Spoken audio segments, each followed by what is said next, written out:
كان الجو برد جدا. الشتا في بافاريا مش بيهزر. الريح بتصفر بره والشارع هادي بشكل غريب. لوكاس الميكانيكي اللي حياته ما بقتش زي الأول كان بيخلص شغله في البنزينة الصغيرة اللي بيشتغل فيها. زمان كان شيف معروف عنده طموح وأحلام كبيرة، لكن الطلاق اللي مر بيه كسر كل حاجة. خلاه يسيب المطبخ ويمسك في أي شغل يدوبك يسد بيه المصاريف. وهو واقف قدام الشباك بيمسح الكاونتر، فجأة سمع صوت خبط جامد. حاجة خبطت في الشارع بقوة. بدون تفكير طلع يجري ناحية الصوت، قلبه بيدق بسرعة. أول ما وصل لقى عربية داخلة في شجرة، الدخان طالع من الكبوت والجو مليان ريحة زيت محروق. جري عليها لقى ست جوه وشها شاحب وبتتنفس بصعوبة. ساعدني لو سمحت. صوتها كان ضعيف جدا، بس واضح إنها بتحاول تستجمع قوتها. لوكاس حس بالخطر، العربية ممكن تنفجر في أي لحظة. الباب مقفول جامد، حاول يفتحه بس ما قدرش. لف بسرعة ناحية الباب الخلفي، لقى فتحة صغيرة. دخل إيده بالعافية وفتح الباب. بص جوه، لقى رجلها محشورة تحت جزء من العربية. متقلقيش، هطلعك، قالها بصوت فيه ثبات رغم إن قلبه كان بيرتعش. بدأ يفك حزام الأمان، وبعد محاولات كتير قدر يسحبها شوية، بس رجلها كانت لسه محشورة تحت الحديد. لازم أشيل الجزء ده، هيبقى صعب، استحملي، قالها وهو بيشده بأقصى قوته. الوجع كان واضح على وشها. صرخت، لكنه استمر. بجزء من قوته واندفاع الأدرينالين قدر يحررها وسحبها بره العربية. بس أول ما حاولت تقف وقعت في الأرض وهي بتصرخ مش قادرة، رجلي. البرد كان شديد وجسمها بيرتعش، ولوكاس عرف إنها مش هتقدر تمشي. بدون ما يفكر شالها في حضنه وبدأ يجري وسط التلج. وراه العربية فجأة انفجرت. الصوت كان مدوي والحرارة لفت المكان لحظة، بس هو مكمل شايلها لحد البنزينة. أول ما دخل لوكاس البنزينة حطها على الأرض بهدوء، بس عارف إنها مش بخير. نفسها كان متقطع وعيونها نص مقفولة، شكلها يدل إنها بتقاوم، إنها تفقد الوعي. حاول يفضل هادي، بس الحقيقة إنه كان خايف. خايف عليها وخايف من إحساس العجز اللي بيكرهه. أنت سمعاني؟ قالها وهو بيشاور بإيده قدام وشها. هي حركت عيونها بصعوبة وشفتيها اتحركوا بالكاد. بردانة، تعبانة. لوكاس اتحرك بسرعة، سحب بطانية من جنب الكاونتر، غطاها بيها وهو بيحاول يدفيها بأي طريقة. بس المشكلة الأكبر كانت في النزيف اللي مش بيوقف. فتح شنطة الإسعافات الأولية بسرعة، إيديه كانت بتتهز، لكنه حاول يربط الجرح بحرفية رغم إنها كانت بتتألم. عارف إن ده هيوجعك، بس لازم نوقف الدم. استحملي معايا، قالها بصوت هادي رغم إن القلق كان بياكل قلبه.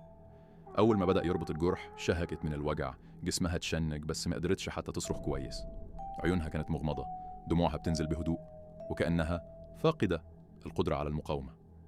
لوكاس قرب منها أكتر، اتكلم بنبرة فيها طمأنينة. بصيلي، انتي هتبقي كويسة، بس لازم تفضلي صاحية، متقفليش عني. بس هي كانت بتنهار، نفسها بقى ضعيف وعينيها بتقفل غصب عنها. لا لا لا، اصحي، متقفليش عني.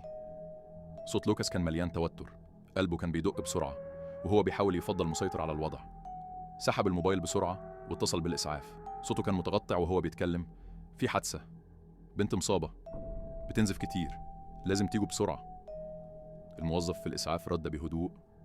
هنكون عندك خلال 10 دقايق، حاول توقف النزيف وخليك معاها. 10 دقايق بالنسبة له كانت كأنها ساعة. الزمن بقى تقيل واللحظة فيها كل حاجة ممكن تتغير.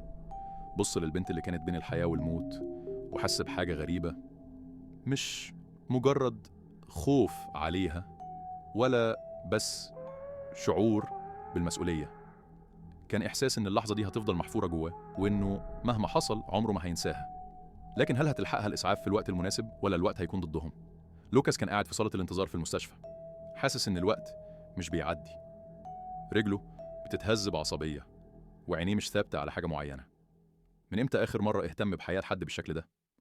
هو نفسه مش عارف. كل اللي عارفه إنه مش قادر يقوم ويمشي، كأن الموضوع خلص. عيونه فضلت رايحة جاية على باب الطوارئ، مستني أي دكتور يخرج ويطمنه. الدنيا حواليه كانت مليانة أصوات، نداءات على الدكاترة، صوت عجلات نقلات المرضى بتجري على البلاط، شهقات أهالي مستنين خبر يريحهم أو يكسرهم. لكنه كان تايه وسط كل ده، تركيزه كله رايح على حاجة واحدة بس، هي. بعد وقت حس إنه سنين الباب اتفتح وخرج منه دكتور لابس بالطو أبيض، وشه مرهق لكن هادي. لوكاس كارتر؟ لوكاس قام بسرعة، قلبه دق بقوة. أيوة، هي عاملة إيه؟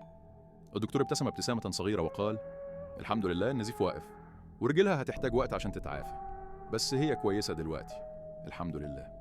الكلمة دي فضلت تلف في دماغه كأنها أول مرة يسمعها. لأول مرة من ساعة الحادث خد نفس عميق وخرج ببطء، كأنه كان ماسك نفسه بالعافية طول الوقت. بس لسه في سؤال لازم يتساءل: ممكن أشوفها؟ قالها بصوت فيه قلق رغم إنه كان بيحاول يخبيه. الدكتور بص له لثواني كأنه بيفكر، وبعدها قال: هي صاحية وسألت عنك. الجملة دي خلته يقف لحظة. سألت عنه؟ ليه؟ هو مجرد واحد أنقذها بالصدفة، مش كده؟ ما حاولش يجاوب على السؤال ده، لا. ده دلوقتي اكتفى إنه يتبع الدكتور لحد أوضتها. الممرات كانت طويلة والضوء الأبيض البارد كان عامل جو كئيب شوية، لكنه ما كانش مركز في حاجة غير الباب اللي قدامه.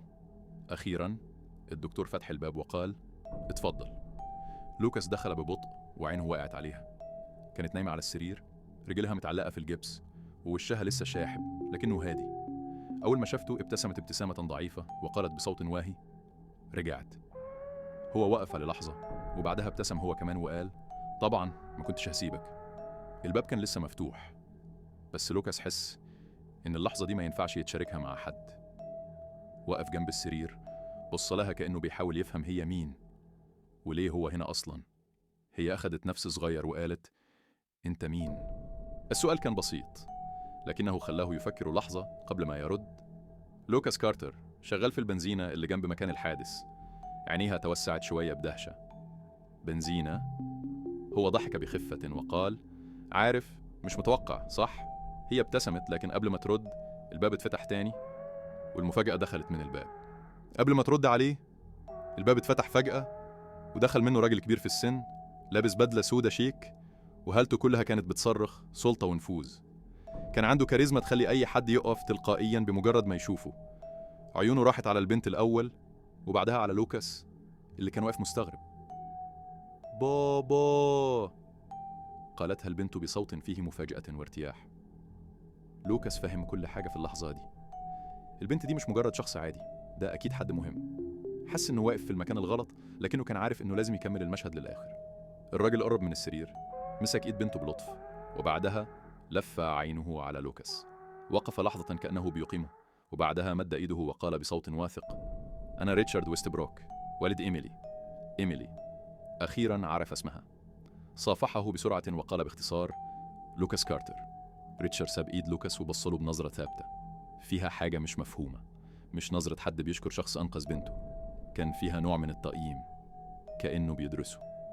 بعد لحظة صمت قال له: أنت اللي أنقذتها؟ لوكاس هز راسه ببساطة: كنت في المكان الصح في الوقت الصح. ريتشارد ضحك ضحكة صغيرة لكنها كانت شبه ضحكة واحد متعود إن كل حاجة تحت سيطرته. مش أي حد كان هيقدر يتصرف بالسرعة دي، دي حاجة مش سهلة. لوكاس ما ردش لكنه حس إن الراجل ده مش مجرد أب قلق على بنته، كان في حاجة أكبر في الموضوع. لكن المفاجآت لسه مخلصتش. لوكاس كان واقف بره الأوضة مستني الوقت يعدي، وهو مش عارف ليه لسه هنا أصلا. كان يقدر يمشي ويرجع لحياته العادية، بس كان في حاجة بتخليه يفضل موجود. فجأة الباب اتفتح وريتشارد خرج. أنا عاوز أتكلم معاك. لوكاس هز راسه ووقف مستقيم وهو بيواجه الراجل اللي واضح إنه مش مجرد أب لبنت غنية. ريتشارد بصله بتركيز وقال: أنا دورت عليك. الجملة دي لوكاس ما استغربهاش، شخص زيه أكيد عنده نفوذ يخليه يعرف أي معلومة في ثواني. كنت شيف قبل كده، مش كده؟ لوكاس عينه اتسعت شوية بس حاول يفضل هادي. كنت، بس الزمن خدني في طريق تاني. ريتشارد ابتسم ابتسامة خفيفة وقال: أحيانا الحياة بتقلبنا في اتجاهات مش متوقعة، بس الذكي هو اللي يعرف إمتى يرجع للطريق الصح. لوكاس بصله باستغراب: تقصد إيه؟ ريتشارد خد نفس عميق وقال: أنا عندي عرض ليك، شغل جديد، فرصة تفتح بيها صفحة جديدة، بس القرار في إيدك. لوكاس حس إن اللحظة دي مش مجرد صدفة، كأن كل اللي حصل كان بيقوده للنقطة دي. بص ناحية باب أوضة إيميلي وبعدها رجع عينه على ريتشارد. أنا سامعك. دي النهاية؟